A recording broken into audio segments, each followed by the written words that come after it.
The Cleveland Cavaliers have made it to the NBA Finals the past 3 seasons, and managed to win a championship over one of the greatest NBA teams of all time in 2016. Led by LeBron James, they will always be the favourites to emerge from the Eastern Conference and be a force in the NBA Finals. But this season their play has been incredibly up and down, and the frustrations are beginning to shine through. But whilst many point to the absence of Isaiah Thomas and the new team, I believe there is a much bigger problem at hand for the Cavaliers. Their defense has been one of the worst in the league, and they simply look like they are putting in no effort at all. And with the return of Isaiah Thomas, this problem could become much worse.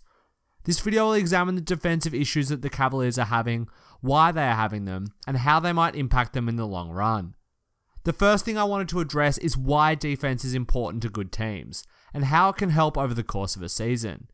In its simplest form, winning a game of basketball comes down to scoring more points than the other team. You can affect this outcome in 2 ways: hitting more shots and scoring more points, or making your opponents miss more shots and score less points as a result. Over the course of a brutal 82-game season, players will have ups and downs with their jump shot and offensive rhythm. We see this all the time, as players will have spectacular months before falling into oblivion and not playing it well at all for the next month or so. When teams without good defenses do this, they tend to lose huge chunks of games at once, and it spirals mentally on the team. But good defense is not tied to your jump shot going in. It is tied to the effort you put in and the scheme that you run. Teams like the Utah Jazz last year, the Warriors and the Spurs all put a huge effort into their defensive side of the game.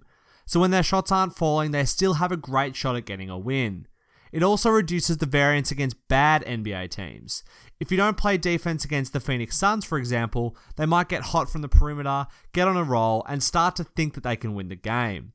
But if you frustrate these bad teams on the defensive end, they will sometimes put their heads down, take bad shots, make silly turnovers, and effectively play themselves out of the game.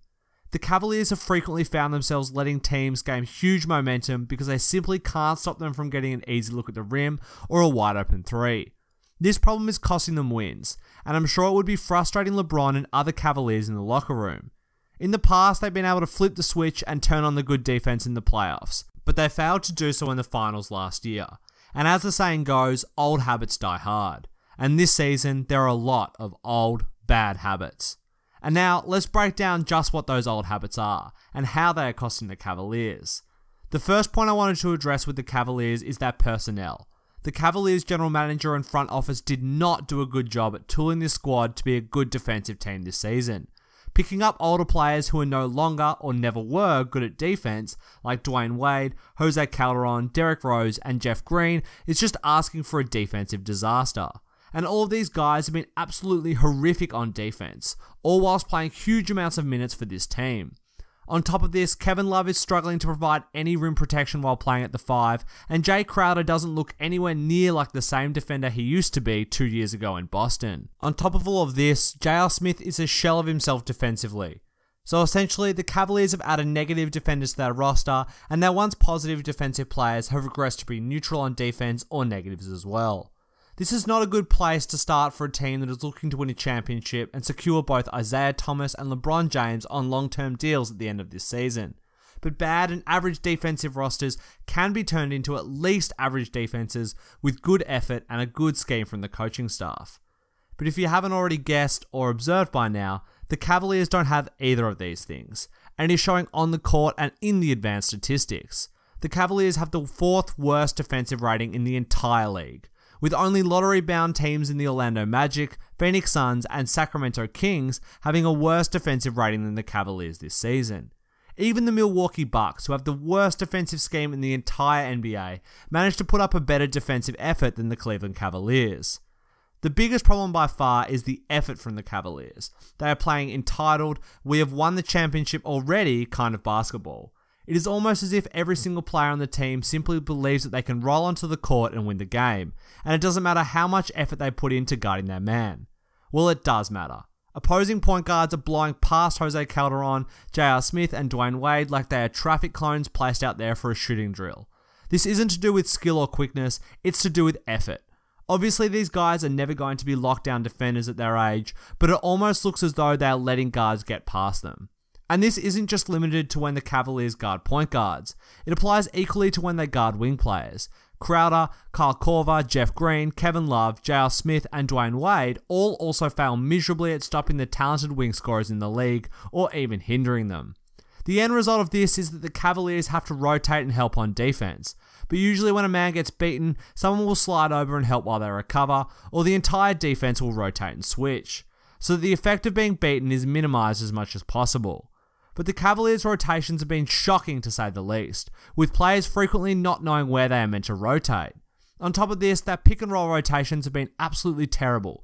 Too often players have miscommunicated and overhelped, or not switched correctly, resulting in easy looks at the basket and 5 players just standing around looking at somebody dunking the basketball. And then in transition, players are simply not getting back with effort or at the right time. As soon as a shot goes up, if you're not offensively rebounding, you should be getting back and setting up on defense. But too many times, players on the Cavaliers will simply watch the shot go up as their man sprints back in transition. This will often result in fast break opportunities for the opposing team for an easy score, and when it doesn't result in points, it will often result in people being mismatched on defense. And when a team can come down with a mismatch already, they can simply ISO and take advantage of the poor defensive matchup for an easy look at the basket. But the biggest problem by far is the scheme. The Cavaliers are blitzing pick and rolls, meaning that both players will attack the ball handler and a man from the corner rotates into the middle to protect the paint before the entire team rotates and adjusts. This strategy requires very quick players laterally who are all on the same page and know their rotations. But the Cavaliers have old, slower players who haven't played together a lot for the most part and haven't trained as much as most other NBA teams. And good, smart teams like the Rockets, Celtics, and Warriors have picked them apart and abused the blitzing tactic. Coaches can simply instruct their point guard to immediately pass the ball to the roll man who will stop at the free throw line to catch the ball. This man will effectively be in a 4-on-3 situation, and if they make a quick decision, it can result in a layup or the easiest open 3 ever. But this isn't to say that the blitzing strategy can't work. The Miami Heat and LeBron used it in 2012 and 2013 to amazing effect and won the championship as a result.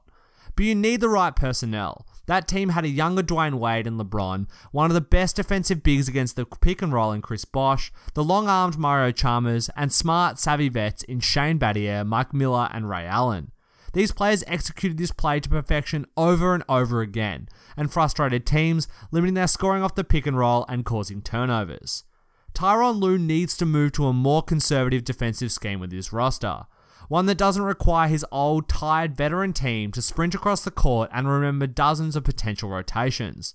If he doesn't, it could cost the Cavaliers a shot at the title, as Steph Curry, Kevin Durant, Draymond Green, and Andre Iguodala will eat the blitz defense alive once more if they face it in the finals. And to be honest, this is the first year where I don't think the Cavaliers are guaranteed to make the NBA Finals. Both the Toronto Raptors and the Boston Celtics have the team and chemistry to abuse the blitz defensive scheme and get easy looks out of the pick and roll every time. And this is especially true for the Celtics, as Brad Stevens is one of the best coaches in the NBA, and I guarantee you that he has a plan for how to attack this woeful defense. This isn't to guarantee it or anything, as they still have LeBron, and are still one of the best defensive teams in the league. But I'd be starting to get worried if I was the Cleveland front office. The team has gotten worse both seasons after the championship, and LeBron would be sick of playing in bad defensive schemes that simply don't work for the personnel. If the Cavaliers don't win the championship this season, and LeBron feels frustrated with this team, I think there is a good chance that he could decide enough is enough and leave Cleveland. They're essentially over the cap, and if they signed him, they would struggle to be able to add anyone else to the team through free agency. LeBron might love Cleveland, but he delivered his promise to win a championship, and whilst I don't know for sure if he will leave, I think he may feel he doesn't necessarily have to stay in Cleveland anymore. And if he leaves, the Cavaliers will be in a very dark place once again. So hopefully, the Cavaliers can fix their defensive issues and make a serious challenge to the Warriors once again. But with this current defense, I'd say that all hope is lost. Thanks for watching, guys. I hope you enjoyed the video. And if you did, make sure to leave a like and subscribe for more NBA videos in the future. And let me know in the comments below what you think of the Cavaliers' start to the season and of their defensive woes so far.